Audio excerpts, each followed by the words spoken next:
Almighty God, you fill all things with your presence. In your great love, keep us near to you this day. Grant that in all our ways and doings we may remember that you see us, and we may always have grace to know and perceive those things you want us to do, and give us the strength to do the same through Jesus Christ our Lord. Amen. A reading from the Holy Gospel according to St. Matthew chapter 21 verses 23 to 27. And when he entered the temple, the chief priest and the elders of the people came up to him as he was teaching and said, "By what authority are you doing these things, and who gave you this authority?" Jesus answered them, "I also will ask you a question, and if you tell me the answer, then I also will tell you by what authority I do these things. The baptism of John, whence was it? From heaven or from men?" And they argued with one another.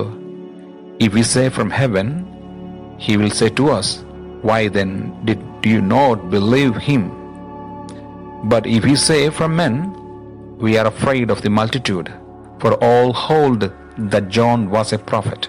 So they answered Jesus, "We do not know." And he said to them, "Neither will I tell you by what authority I do these things."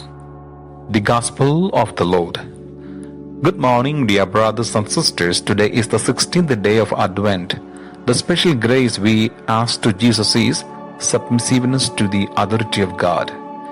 We all face some difficult situations in our life. Maybe the question is, for whom we will stand? We are afraid of human authority and give up our stand for God and submit ourselves to the earthly authority because many of us do not believe in the miraculous intervention of Jesus in our daily life. Our stand for this world can frustrate us in the future. Whatever we feared, like disapproval or rejection of our friends, may fall upon us. Whenever we sacrifice the truth to please the world around us, we were making a sacrifice of words of Jesus. Truth would make you free.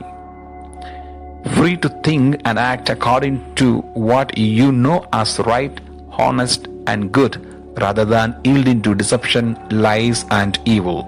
John 8:32. When the prophet John the Baptist began to preach a message of repentance in preparation for the coming of the Messiah, the religious leaders and rulers in Palestine resisted his word and persecuted him as well. Jesus met resistance, opposition, and fierce hostility from the religious rulers as well. Why did the religious leaders oppose Jesus and reject his claim to divine authority? Their view of religion did not match with God's word because their hearts were set on personal gain rather than truth and submission to God's plan and design for their lives. They openly questioned Jesus to discredit his claim to be the Messiah. If Jesus says his authority is divine, they will charge him with blasphemy. If he has done this on his own authority, they might well arrest him as a mad zealot before he could do more damage. Jesus, seeing through their trap, poses a question to them and makes their answer a condition for his answer. Did they accept the work of John the Baptist as divine or human? If they accepted John's work as divine, they would be compelled to accept Jesus as the Messiah. The coming of God's kingdom or reign on earth inevitably leads to conflict, a conflict between God's will and our will. How do we respond to Jesus' claim to be not only the Messiah, but the source of everlasting life and truth as well? Do you submit to his word and stake your life on the coming of his kingdom? Jesus promises that those who seek to live according to God's truth will find true joy, freedom, and happiness, both now and forever. Offer this day to Jesus. Let him make of you whatever is best for you and for your family. May Almighty God bless you in the name of the Father, and of the Son, and of the Holy Spirit. Amen.